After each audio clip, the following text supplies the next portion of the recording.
أعوذ بالله من الشيطان الرجيم. بسم الله الرحمن الرحيم.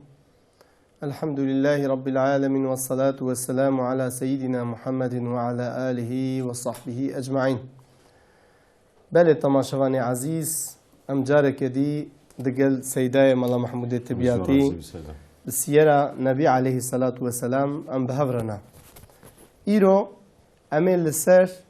ما ملت مكي كربو 4 طبقة، يعني إيجو إيمان عنينا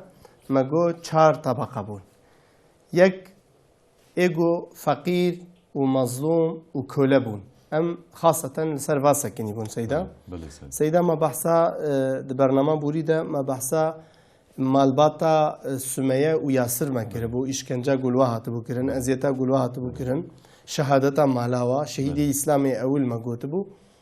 إيجاد في برنامج دا وني چش مرا بيجن سيدا إن شاء الله. بريار تشتي تماشاواني خو تبا سلام بكن، حرمتي خو پیشکشی عالم و شیخ و روشنبیری خو تبا بكن سرناوي والسرناوي تلفزيون شهر. إن شاء الله. سيدا براستی درجيا هياما مكيد مرحلة هري دريج يا أزيت وتعداري. درجيا هياما مكيد مرحلة هري بخيلتنجي لمسلمانا چبویی دیسا مرحله ازیت و اشکنجه، چونکی گلک مرحله ده دم نیوان هنه وقت نیوانی معین هبون چند ساله ده هنک مرحله هاتن و بهرینه، فقط مرحله ازیت و اشکنجه جی دسپیکا دعوی حتی روژا فتحا مبین، فتحا مزن، فتحا مکی بردوام گریه و بشتی فتحا مکیجی درجیه تاریخی ده چی کسی دعواک وقت دعوا ین بریا خوا کربن غیوان شوپان دبن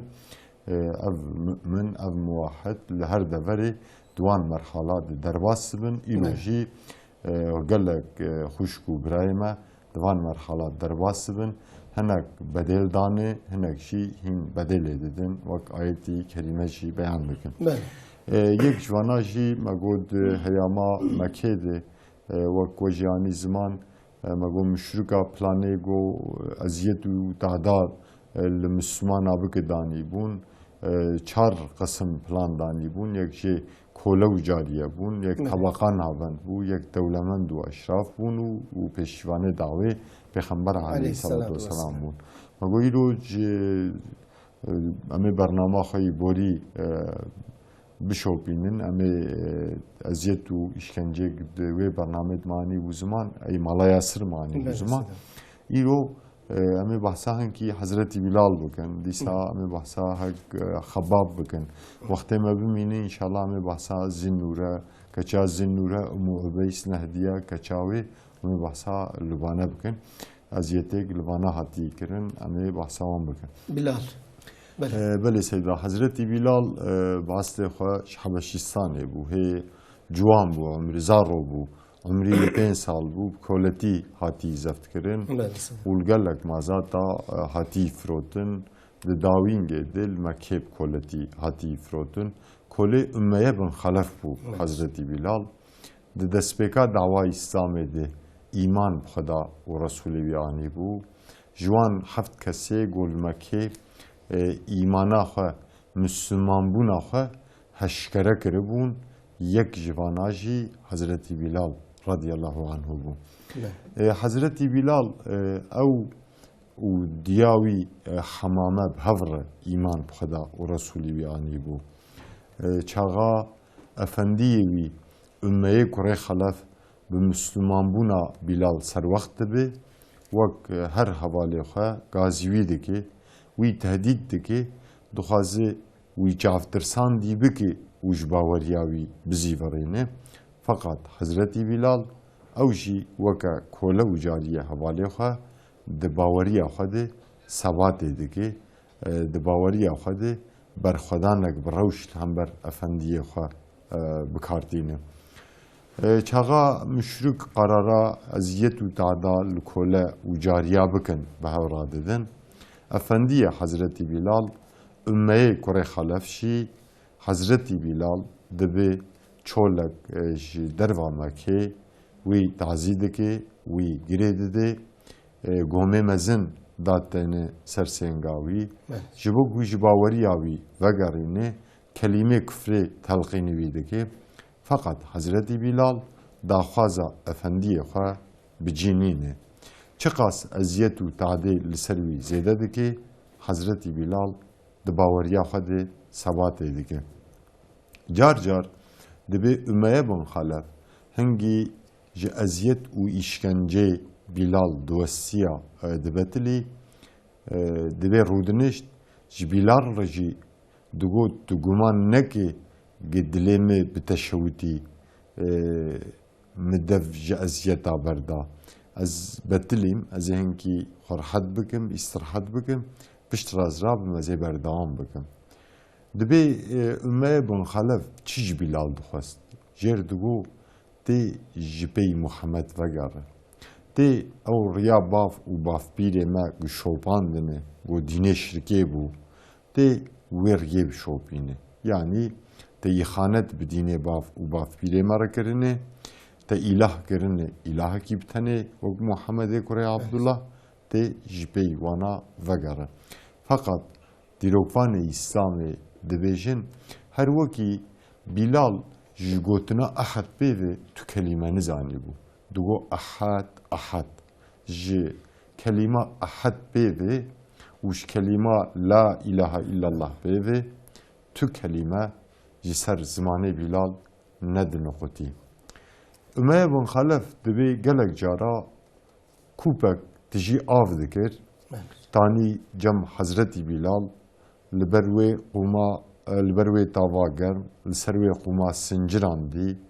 دیگل بلال شتینا و جبرچینا زمان کشانده بو دبی آف ند دایی جبو ازیت و işkence خواه لسروی بهتر بشتینه دبی سروی دگرد دناوا کوپی آوه داده کر حتی وی بین فتسکی دکر وی دناف آوه دهشت گلک جارا دبی دهات حالتی گو شهید ببه دناوا وی کوپی آوه ده پشتره سری بجناوا وی کوپی آوه در دخست دیسا دبیجه ایوارا جبو تدی ایوارا تارید کد عرده جبو حیوانی بور یعنی یرتجی بلال نخون وی و دکر و دبی وریسک دخست سوتیه حضرت بلال وی لناوا مال و نقب مکه لناوا سکاک مکه دگران کوله و زاروک مکه بکورال حضرت بلال دخستن حتی حضرت بلال شهش خواه دشو ایوارا جی ازیت نی دادنی بوی رنگی لحضرت بلال دکرن و دبی گلک جارا گمنی مزن داتانی سرسنگاوی گمنی کورنی مزن گو بهناوی بچکینه وی دهشت لبروان وی تاوا گرماتا و سروان قومه سنجران دی ریا خود گرد دزیور ایماله حتی دبو بر ایواره دچو و او گم هلتانی وی و دگر و دیسا وریز تخصص دیوی دبی بروژا اف ازیت و تعدا حضرت بلال بردوام کردیم روژا که دبی حضرت ابو بکر دباوان را دبهره دلیوی دیشه فقط دبی تشتکی گوکاری با بکراجی تو نبو چونکی لمکه مسلمان هندک بون مشرک پر بون جمارا مکه نفوساوی و دمه دیروکوانه اسلامه دبیشن 10,000 کس بو ادوه دمه ده جمارا مسلمانا 120 حبدر باسنت کردن مسلمانا جغیری خدا پیوه کسی که وان تو نبو بجاره که خواست سپارت بون خدا آلیکاری هاو جوی زانی بون جبر بایی که دل حضرت ابو بکر دیشه فقط تشکی گوی بکراجی تو نبو نگاری بو راستا مداخله بکرا حضرت ابو بکر گازی امیه بان خلفته که دبی ای امیه ما تشخده ناترسه او کله لبر وی گرما هاوینی لسروان قومه سنجران دی تویگیر دایی ازیت و تعداله دیگه امیه دبی هگر طاقت دیگه ور و جناف دسته خلاص که و عقل وان چلق کر و هشوان دزی شخوا سر سبب işkence şandına van cariye u kolajı bunun. Evet. Hazreti Bilal dibeyi ümmeye Hazreti Ebu Bekir dibeyi ümmeye libame kolaki jbilal gürstur u jê xurtir heyî û ew kola hem li ser dînê de yî tu hez dikî ka Bilal bide me ez ê ji bedêla Bilal wî kolî ez ê bidim te dibe ev teklîfa Hazreti Ebu Bekir li xweşiya ümmeye bin xelef diçe dibe werê wî ji xwe bibe ji xwe we aqilê wî celx kiriyê nema ji mir dibe nema garê karekî bikêr tu karî Bilal ji mir nema tê werê müîda te kolê me ji me re bişîne Hazreti Ebu Bekir radibe kolê xwe yî müşrik teslîmî ümmeye bin xelef dike û Hazreti Bilal jê distîne bi Hazreti Bilal re diya wî hemame jî bi pera ji ümmeye bin xelef dikire piştî govan dikire her da jî azad dike vî şeklî Hazreti Bilal bi gîreta Hazreti Ebu Bekir ew û diya xwe hemame ji koletiyê azad dibin hem azad dibin fakat eziyet û îşkenca li ser wan berdewam dike her çi qas ev eziyet û îşkence ne wek a koletiyê bijî di dirêjiya heya mamekê de dem dem berdewam dike piştî got Hazreti Bilal tê azad kirin Peyxember aleyhisselam wî tîne ba xwe îdî bi şev û roj Hazreti Bilal bi Resulê Xwedê re ye ji xwe di heyama Medînê de dibe müezzinê wî müezzinê İslamê yekemê û Hazreti Bilal di dirêjiya heyama Medînê de Peyxember aleyhisselam tu dema wî ji xwe neqetandiye İslamê digel wî ji koletiyê xelas kir wî anî meqamê wî bilind kir wî danî pî Peyxemberê İslamê Seyda minê ev pirsîvana xwedê ji we razî be yanî Müslümantiya Bilal insankî kole bû ji xwe Hazreti Ebu Bekir wî azad kir û weke we gotî piştî azadiyê jî eziyetê dewam kir lê di nav van kola da ji xwe Bilal yani Rabbi Alemê rutbekê hê mestewdayê bê çawa şehîdî kire paya Yasirê yani şehîdê ewlî İslamê ewil xwedê kire paya malbata Yasir xwe tealem muezzinî jî ti ser wê vê erdê de ewilî kire paya Bilal ev her du jî dî insanê xerîb bûn Bilal Hebeşî bû û Yasir Yemenî bû yani ev şeref bê xwe teala wê kê nasîbê kê bilindayî şeref û izzet destê Xwedê de ye bê Xwedê wê kê ezîz kê bi rutbê menewî mucehez kê û rutbê wa bilind kê Xwedê zanî lê ev bala min dikişînê yanî min dihêlê Meraqê de gelo xaseten Resulullah aleyhissalatu vesselam bi varna muelleq dibû û teblîğ digihandewa an hinek kolê dî wek wa yani jwara ji êwek Bilal û Ammar û Yasir İslam fikra İslamê dibirin Seyda beriya her tiştî Xweda Azze ve Celle di sûretê saf ayeta çarda de ayeta dawî ji xwe dibe ya eyyuhellezîne âmenû kûnû ensârallâhî gelî ehlê îmanê tev bibne alîkarê Xweda yani müfessir dibin qesta alîkarê dînê Xweda alîkarê dînê Xweda di destpêka dawa İslamê de Ashab-ê Peyxember aleyhissalatu vesselamî xîretkêş teblîğek bi gelek bi rewş li dar xistine mesela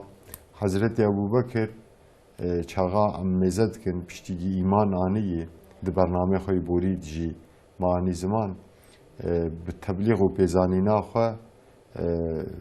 çemberek gelekî berfireh di Mekê divekiriye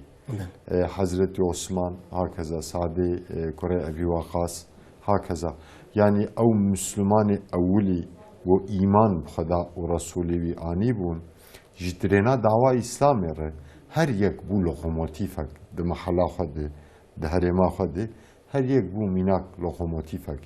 شخد دوی هیامه ده پیغمبر علیه صلاة و سلام شف و روش لنوا خلق دگریا دعوت آوان ببال اسلام بدکر فقط اصحابی ویجی بیزانین و تبلیغا اصحابی وی نکیمی یا پیغمبر علیه صلاة و سلام بو و کلا تیبون سیدا کلا تیه آزادیه بون تیه وکویه بون تیه رابونا بندستیه بون چونکی دنگه کی بوی رنگی دمکه ده جبل محمد کره عبدالله صلی الله علیه و سلام بریاوی کسکی ندگو ورن ببیجن لا اله الا الله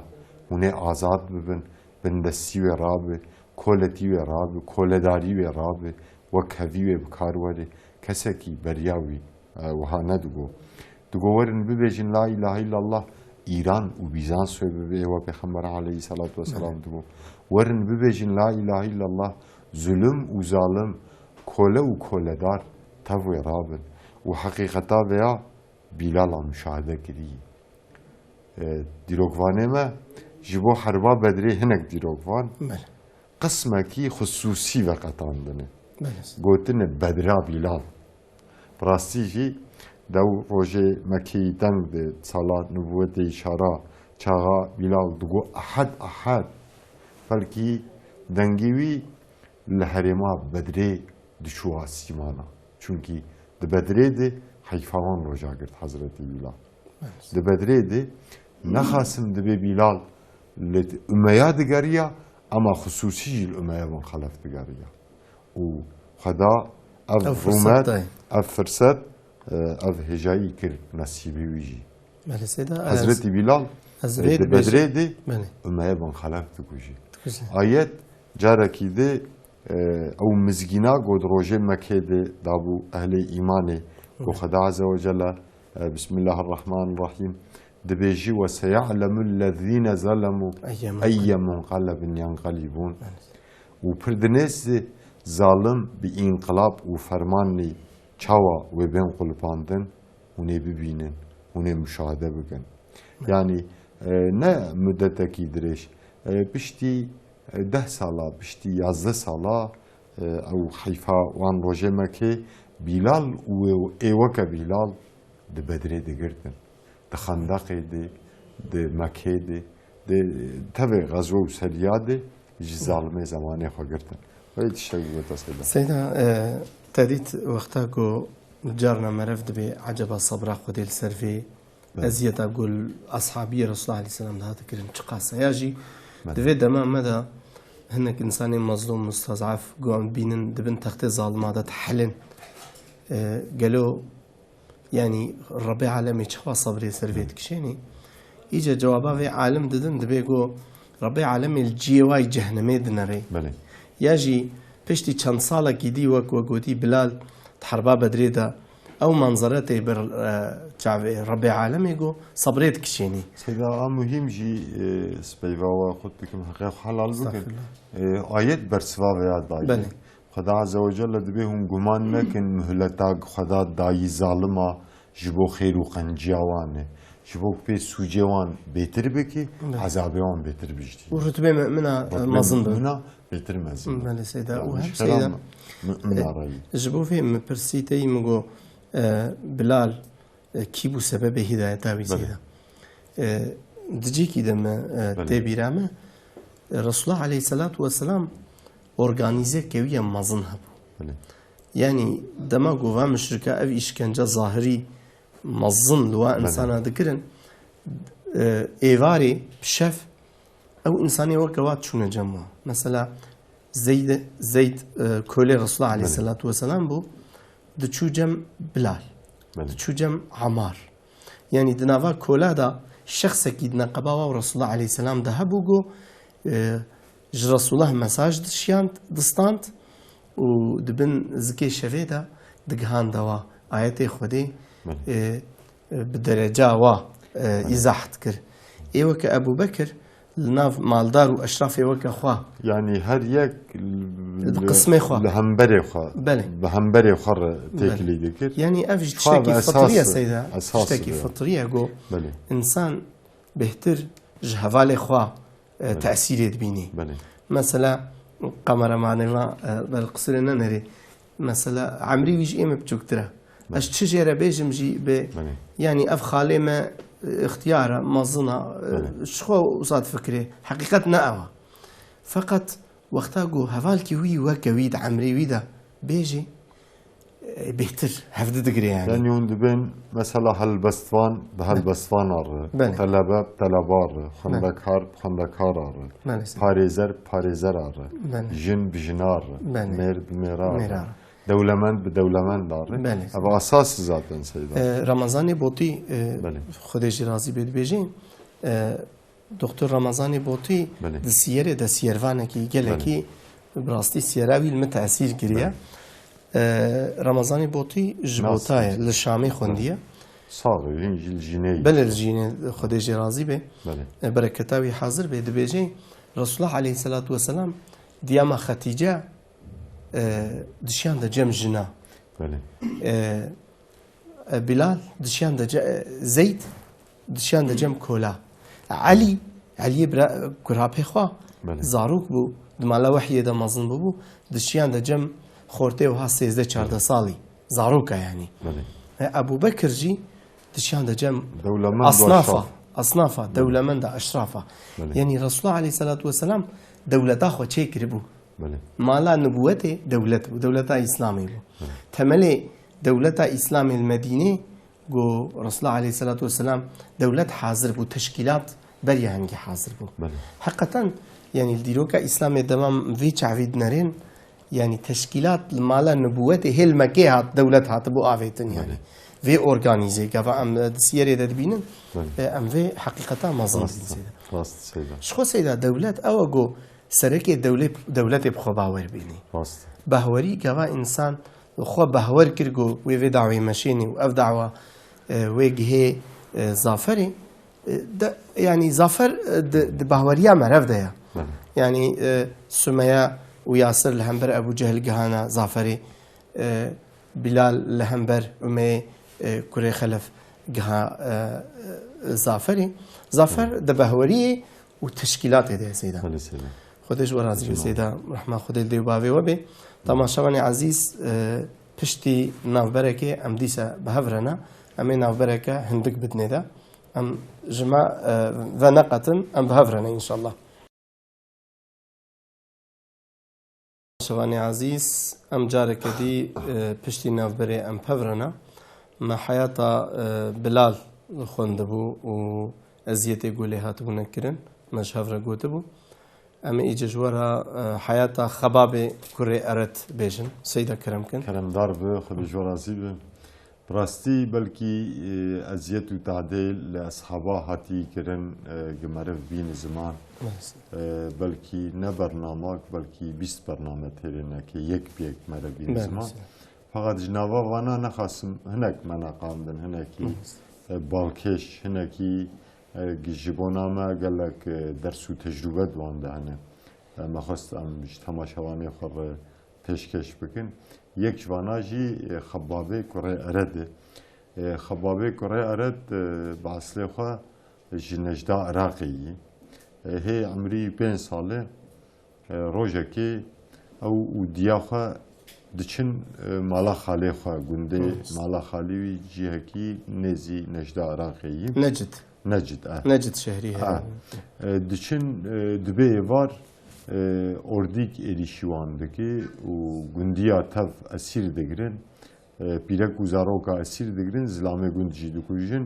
مالی گندیا جی تفی تالان دکن خباب شید نوانا دیی خباب جی و کواله خوی کولا لگلک مازاته کولا دگر داوینگا داوینده تل مکه پیرک جاریه بناوی امو انمار وشخوره دکره امو انمار چاقا و مسلمان بونا حضرت بلال سر وقت به گازی برای خود که دبی کلمه ایمان آنی حضرت خباب دبی سلاح شور بو شور شیلی کرن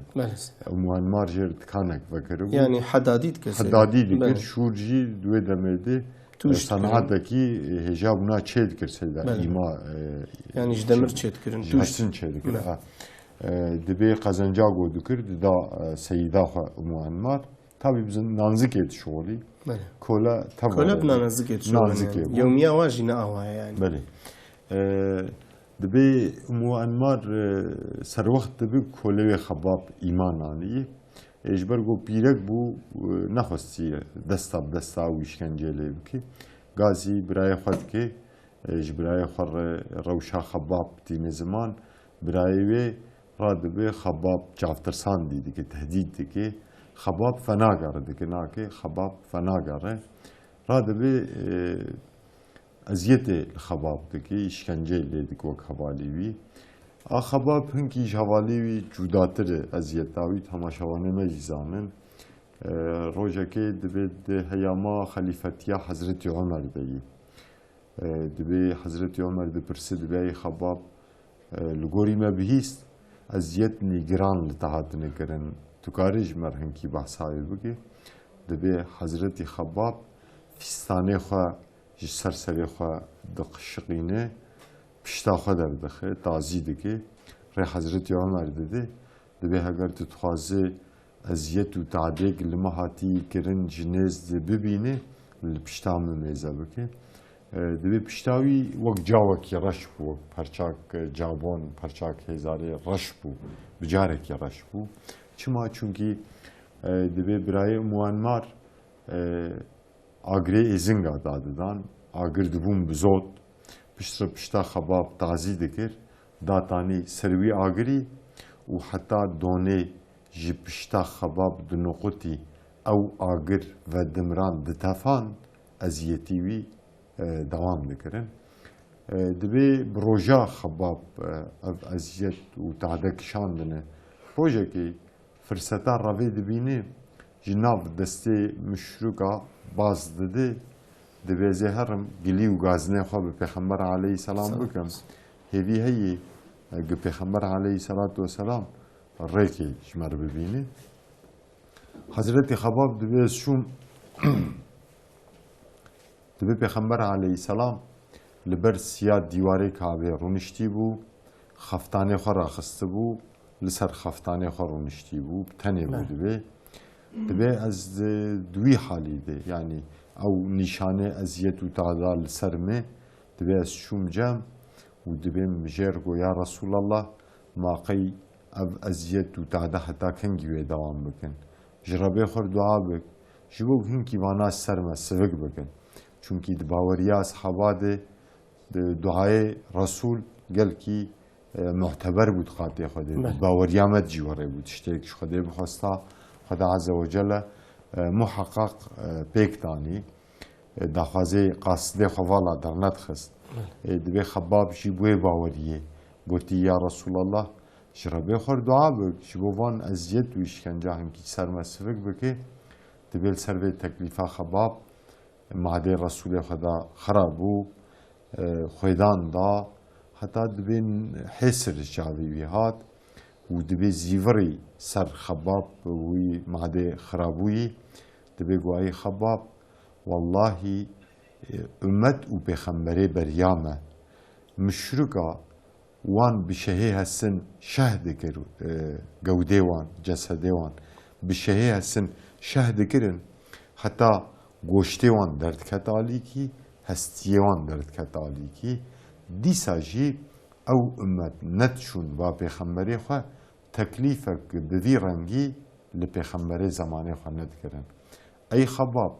والله خدا وی زافری بسر وده بشینه فقط هون عجلت کن حتی دبی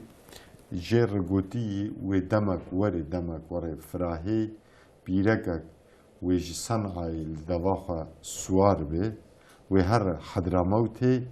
برده جغیری خدای عزیز و جلیل جی تو کسکی ناترسه وش کسکی جی حسابانا که دم نی ور فراه ور آزاد ور سربست و بسرود ورن هناك دیروگوان دبیجن پشتر پیغمبر علیه الصلاة والسلام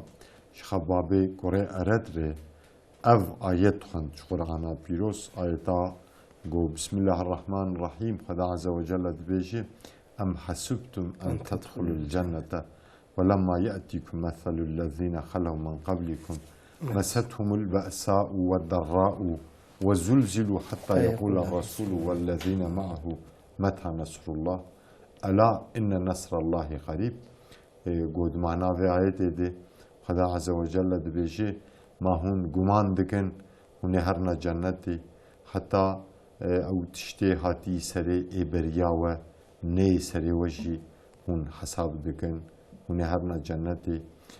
مستهم البأساء والضراء وزلزلوا أوانا لقاي تنجيه لقاي تعدي لقاي بيخي تنجيه أبون حتى هاتن درنجاك گوتن یا آلیکاریا خدا کنگی دبی هم باش سانه بن شیار بن آلیکاریا خدا پرنیزی دبی پیغمبر علیه السلام شخبابه قره ارد ره دوی حالی ده اف آیتا کریمه خوندی براستی جی حیات و مجادله پیغمبر اسلام و اصحابیوی جمر مستره و نمونه خبابه قره ارد تبلیوان ازیت و işkence خو چو تکلیفک لپیغمبر علیه السلام کرد فقط پیغمبر علیه السلام جی برسوا تکلیف آوی به پیوک جدیروکی کو پیغمبر بریامه و امت بریامه دریا خدا دشات بو سریوان و بشر برسوا آوی جی قرآن پیروز با آیت کیدا aslında şahsi خباب ده پیغمبر علیه السلام بلکی جبو شیرتنا لما بكي افتش خباب رقودن يانا خباب دعاء حق كربو خباب شخصي پیغمبر عليه السلام ده دوزا آلیکاری دوزا دریه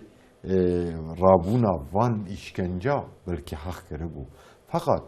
بلکه پیغمبر علیه السلام ده شخصی وی ده جبو شیرته که لما امتی ده پیوان رو وره بکه خستبو وان تشتاد خباب رو ببیجی گو اوشی با آیت برسف دابویه گو چی دبیجی آیت دبی حتی تشتهات سری بریاوه نه سری وجی هون ناچنه جنتی ما هون گمان دکن هون یارن جنتی براستی جی جنت نبلاشه پیغمبر علیه السلام دن سیاه شورا دهی تماشاوانه ما برا شاش فهم نگم هفزو تشویقی حربی و تشویقی جهادا بسلاحی بکن اسلام ده شور و سلاح چارا هری داوی چارا هری داوی يعني الإسلام ده إقناع زماني إقناعي الإسلام ده قام ام خراس بکن ام مالا خراس بکن ام بحرزو عیالی خوب دا کون ام بزاروکی خوب دا کون ام هر نجم جیرانه خواه اسلام جوان رو ببیجن ام بخرابیه محلا خواه خرابیه گنده خواه مجادله بکن ام دلالتیا باشیه بکن بلکه جهادا بشور جیت قاطع خدا ده بقیمت بره چونکه افتاف قسمه جهاد هنه صنفه جهاد هنه جوه هلی دیجی yani İro emmeze dikin küfür aynı küfür. Kanuni İslam'ı ne hakimin hamal teve dünyayı. Zulüm li İslam'ı dekirin, zulüm li Müslümana dekirin, zulüm li nuhmandına huşku diyemet dekirin, kaçemet dekirin. Jibo dest bavên muqaddesatê me her yê xerabiyê me kirine. Muqaddesatê me ji me dizîne, ewladê me ji me dizîne, baweriyê me ji me dizîne. ظلم و حقارت دل کتابا مدکن لپیغمبری مدکن حنکی خوب پیغمبری مدکن جی پیغمبری مرد بین چل بده ویسیش کتابا مرد بین چل قانونی لهمبر وان نقنجیا تبا قالو چوا تبا دامتی ام لمالا خرونی قالو قی وصفاک دویدینی ده لمناکه بالهمبر وان نقنجیا تبا اصحابه پیغمبر علیه السلام وان تشتار مجادلت کرد جبو وره جی اشترف آبی خوده اشترف خالی خوده هناك اشترف براي خده هناك اشترف باوي خده سعيد بن عاص اشترف باوي خو عاص تعطي ازيد تعدل هاتي كرن وقال لك مثال بيرانجي اشترف ديا خده قال لك مثال بيرانجي لتاريخ هنا ان شاء الله برنامج خوي پیش ده اما بين زمان سيدا ازبي ديقل وان تشتا تبا ازبي وا انسانا يعني او ازيتا قوي ديني وا بريوي ازيت دانا خو بله بدنا خو مثلا تريد يعني حرب بدر ديش حرب أحد ده الصحابة بدنا خد ده بارا رسول الله عليه السلام والجعفيد كيف تيرو كمان تير رسول الله عليه السلام أو خد ده بارا رسول الله أو تير الجعفيد كيف كورد بي أجر أو تير الجعفيد نكتبه بلكي الرسول عليه السلام كتبان شو سيدا دوي يعني وارد إما أم دبر مصيبة ولي سر ديني ما أم راحتي ما تجي خده بي شو اف شاشی یعنی تزانین گو ما بشاشی دینی خودی فهم کردیا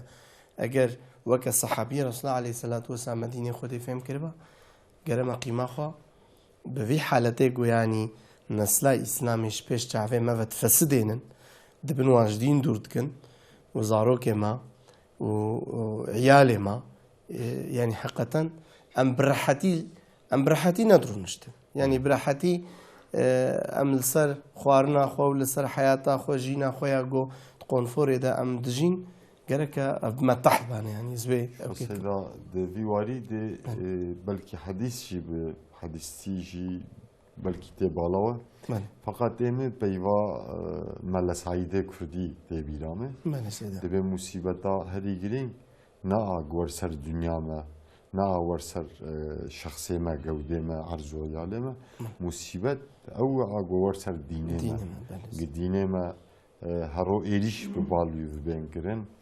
وأهل كفر وشركة جبوا يشهول راكي هرو بلانا دينن ومسلمان شيء بهم وغم بدو دنيا كمان بدو مرتالة دنيا كمان مصيبة هري جرين أفجي براستي أصحاب پیغمبر علیه السلام دبالا بیاده بون بدل دادن یا نا خباب چما بریای بدل ندا بلال چما ندا ابوبکر چما ندا أصحاب پیغمبر جبود بالا بیاده بون مصیبتی گدهاتن سر دینه وان سینگا خجوان مصیبت ابو بكر وبحثي ابو بكر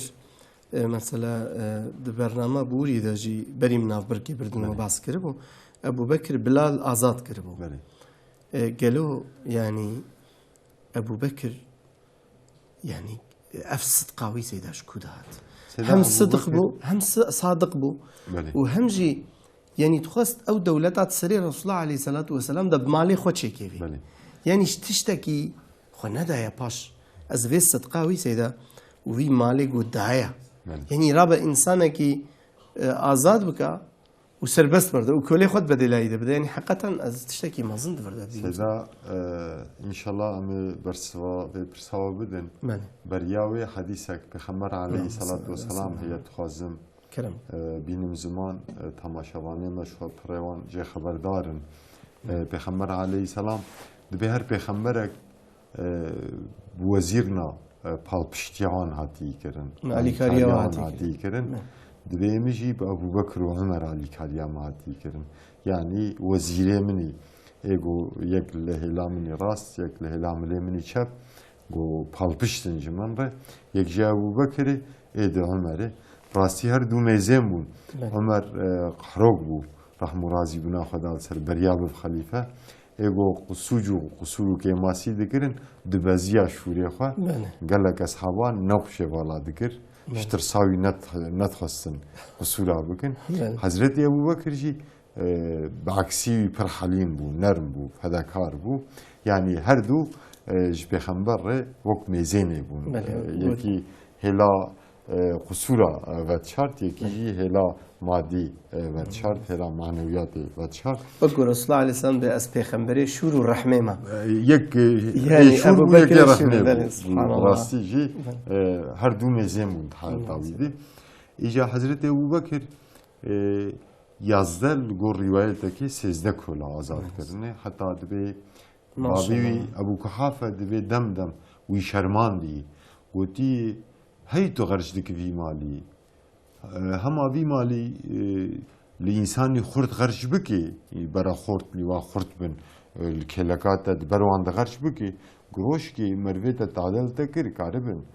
تشتادا مرويتا بباريز يعني خستي بر خورت لوا عقيت وجنگاور دا غرش بكي كاربن مدافع بكن لعنبر أزيتي قريشيا فقط دبي أبو بكر برسوا باوخا وهذا يقولي بابو اگه حامیه منی هری مزن پال پشته منی هری مزن خدایی از وانا جبور رضا خدا آزاد دکم و بوی شکلی جی در روایت ناد 11 در روایت ناده 13 کوله دبی آزاد کرن وانا مثلا حضرت جمالا یاسر zaten şey bunu Hazreti Bilal'ı diyavi hamameyi disa zinnure u kaça zinnureyi Umu Ubeyse nehdiye u kaçaveyi lübeyneyi disa Amr bun Fukhayri avana ego Hazreti Ebu Bekir wan azad kirne Hazreti Ebu Bekir yaqin kiribû heta davetvanek malê xwe riya xwe dade fîdanekê nikare canê xwe jî fîda bike. Xwe ji wê hêlê de belkî bernamak li ser şêbive aslında ama em kinayî bînin ziman kurtahî Seyda xweşkayiya bernama ma çi rasta me hatin bêjin. Gom bê me hêline bernama gidî belkî bernama gidî neyê bîra me. Yani Ebu Bekir malê xwe çima bûye eşqî bide yani. Seyda şxwe me got belkî bernamak serçev fakat o got bînin ziman di Qur'ana pîroz hewt sûretê Tewbe ayeta 111 tenê de xizmeta bican beriya amal hatî zikirkirin ji bil wê çi ayetê Qur'anê xwendevanê mezanin di teva de Xweda Azze ve Celle xizmeta bi mal beriya bican anî ziman Qur'ana pîrozdi. Çünkü Ebu Bekir'a baş dizanî got İslam ne bi hakim ev mal ne êwanê erê li serin erê di destê wan de yê roja müşrik bixwazin vî malî wê ji wan bistînin. Roja müşrik bixwazin vî malî wê xesb bikin. Aminiya mal, aminiya can, aminiya nesl û nifşê insana damin dikin İslam e. Çağa İslam ne hakim be? Mesela îro em li dünyayê mêze bikin. Li Iraqê çiqas dewlemend malê wan ji wan şûndima ya hatin kuştin ya jî goş kirin ji herêma xwe ji dewleta xwe çûn bazan dewleta gidin. Li Çeçenistan, li Filîstîn, li Cezayir, li Afganistan çiqas dewlemendê Müslüman belkî çiqasê dîndar hem malê wan ji destê wan çû hem erz û iyalê wan ji destê wan çû hem jî canê xwe wan dakirin.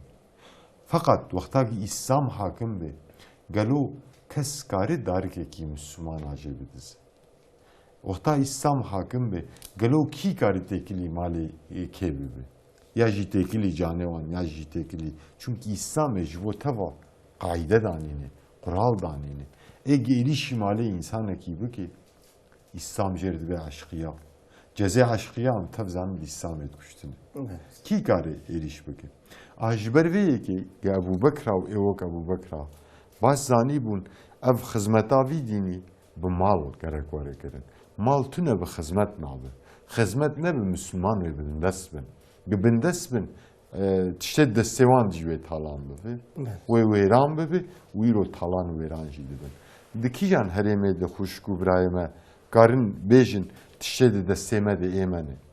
Roja kufir bixwaze ya talan dike ya wêran dike ya jî bataq dike hem wî û hem malê wî dixibine erdê. Dewletê Müslümana îro tev rewşa wan ev e. Ebu Bekir'a bi wê zanînê bi wê baweriyê malê xwe fîda dikirin. Hem yani hazirî li axiretê jî çê dikirin û hem jî yani wek Ustad Bediüzzaman dibêje ew malê fanî ebedî dibe, baqî dibe. Yani ew mal ji xwe fîraqa mirinê meriv û wî malî jevdûr dibe. Li dema insan wî malê xwe diriya Xwedê de bibe ew malê got fanî ye çi heyateke baqî seyda. Ayet dibêjî seyda dibe Bismillahirrahmanirrahim dibe ve enfiqû fî sebîlillâhi ve la tulqû biyeydîkum ilet tehlûketî ve ahsinû innallâhe yuhibbul muhsinîn. Çî wehe bi diriya Xwedê de înfaq bikin. Xwe bi destê xwe navêjine nava talûkê qenciyê bikin muheqeq Xweda qencîkara rayîn. Ayet jî piştî hema Tebûkê nazil bûye. Dema Frehê de nazil bûye. Di dema Müslümana gova cîhat qediya amên kî bi dünyê dakevin bax û baxça û bostana çêkin Xweda Azze ve Celle wan şiyar kir. Bende dünyê nekevin. Xizmetê bikin, xebatê bikin. Çî wehe bi diriya Xwedê de bela bikin. Yani Müslüman bi malê xwe divê got xizmetê bike. Wî warî de بله وای تشتاق بود يعني أفدكاريا أبو بكر سيدا حقيقة مثلا 11 كولا هناك روايات هذا بس 16 كولا آزاد كرنا آزادي قول بردستي وك أبو بكر ومحمد يعني بله يعني آزادية هري جو هيا مثلا هر إنسان فترة آزادية تخوازي سربست بي يعني سيدا دوی وارد aslında amkarın beş tamaşavanı xarbejin mesela Abu Bakr köle azad kirin İro gelek aile Müslüman ay gündest yani حالت کولتیه دنه حالت کولتیه دنه هر چقدر کولتیه بره نما بیجی زنگینه ما دولمنده ما وک ابو بکر کارن مثلا یک دو عائله درباسیا وان خو بگیرن یک کاری درباسیا سه عائله خو بگیرن یک کاری کا پنج عائله خو بگیرن بکنایی بکرتاهی زنگینه ما کارن درباسیا عائله که هر ما چوقاس درباسیا وان geçmam چوقاس پرده بی کارن خو بگیرن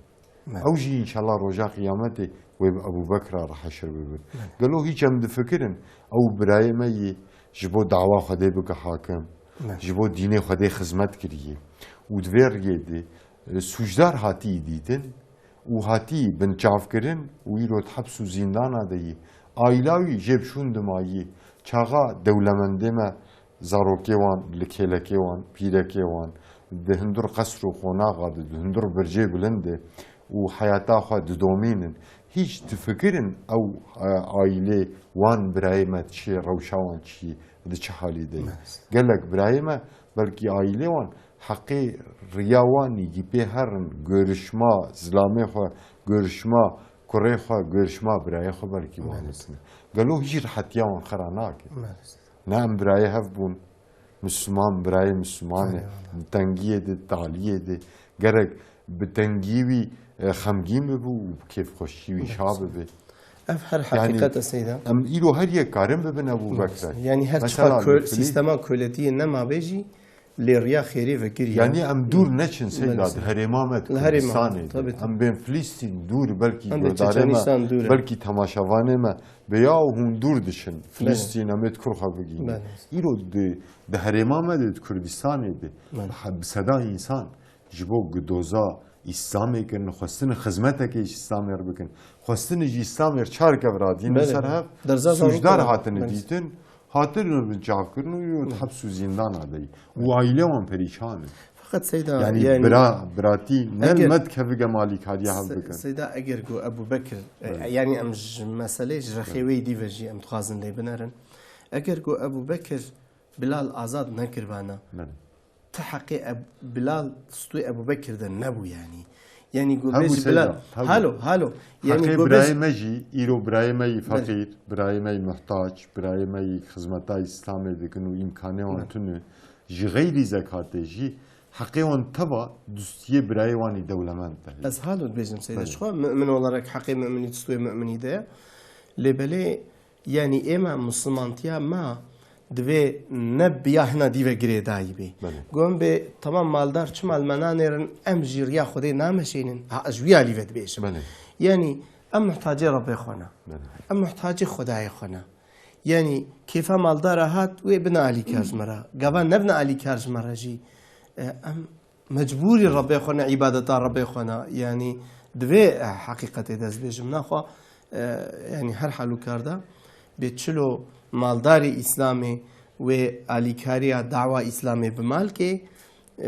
فقیر اسلامی جوی بجان که و گوجی وره جهه هات ای مالدار و هب مال که هم جان که البته باره و گرانتره یعنی که صحابه رسول الله علیه السلام بیجن بیا رسول الله مالدار ادا پیشی اما هم مال خو ددن دریا خو و هم ذکر دکن ادبی او دانه کش طرف خو و یعنی والله سيدا علمه كي إسلام بيجي نواف تقروري راجع رازي بذكري وخيري بالجينيجي در حقي إنفاق در حقي دولمن داده دبي قلي دولمن دا هم باش بزنبن هر يك جوا مالي خو هون دريا خدا دغرش نكن أو مال شو خنئي ويه دبيريا خد دبيريكا خد هون توبشكا خودت کن بنست. اون تو پیشگاه خودید کن بیشتر خودی. چه ویله پیغمبر علیه السلام حدیث خود دبیج بل زکاتی جی حقی فقیرات مالی دولمند داده جبل زکاتی شو زکات فرض وقت روجی و نمیجه مجبور بده زکاتی جبل زکاتی حقی فقیرا دمالی دولمند داده هلا حقی خدمتکار و دعوتوانی اسلامی حقی دمالی دولمند داده بله ساعتها خوش بزیده خودش ورازی بی انشالله ام دیسه که هنه داویا برنامه خواه بله تماشاوانی عزیز جاره کدی ام گهان داویا برنامه خواه سیره نبی حتی برنامه کدی بمنات خیر و خوشیده السلام علیکم و رحمت الله و برکاته